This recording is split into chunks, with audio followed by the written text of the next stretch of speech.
Là, pour Presse, ce qu'on essaye de faire, c'est quand même de faire surgir tout ce qui est positif, intéressant, prometteur, et de parler des efforts des gens pour avoir une société plus juste et plus durable.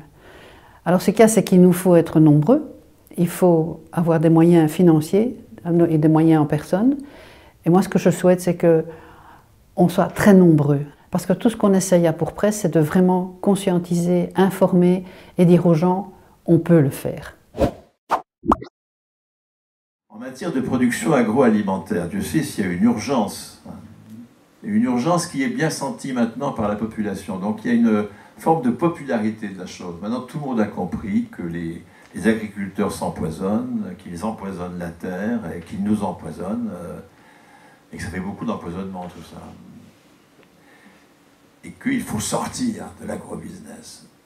Donc il y a une sensibilité à cela, qui n'est pas pour tous les domaines. Par exemple, en France, nous avons un choix délibéré de la route, parce qu'il y a un lobby routier autour des Carlos Ghosn et autres familles Peugeot qui tient les gouvernements depuis des décennies. Ce qui fait que le fret ferroviaire a quasiment disparu. Tout a été mis sur la route. C'est de la folie. C'est de la folie en termes de statut du travailleur, parce qu'un chauffeur de camion, ça n'a rien à voir avec le statut du cheminot. Et puis, c'est de la folie en termes écologiques, c'est de la folie en termes de qualité du transport, enfin tout ce qu'on peut imaginer. Mais là, la sensibilité populaire à la chose, elle est nulle.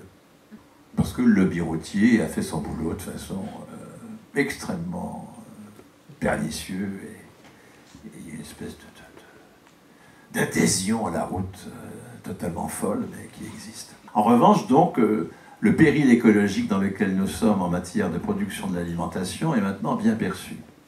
D'autre part, c'est une des filières pour lesquelles, justement, les alternatifs sont les plus présents, pour laquelle sont les plus présents. C'est-à-dire que, au niveau très en amont de la production d'outils agricoles qui soient réparables, les outils capitalistes ne sont pas réparables par définition, des outils réparables, donc maîtrisables par les travailleurs eux-mêmes.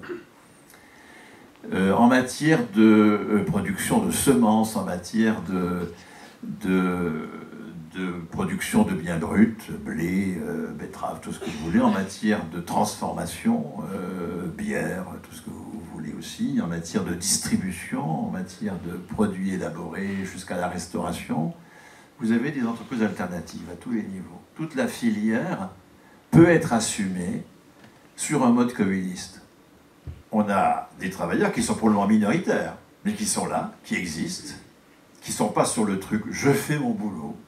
Non, pas du tout. Qui ne font que ce qu'ils ont décidé de faire.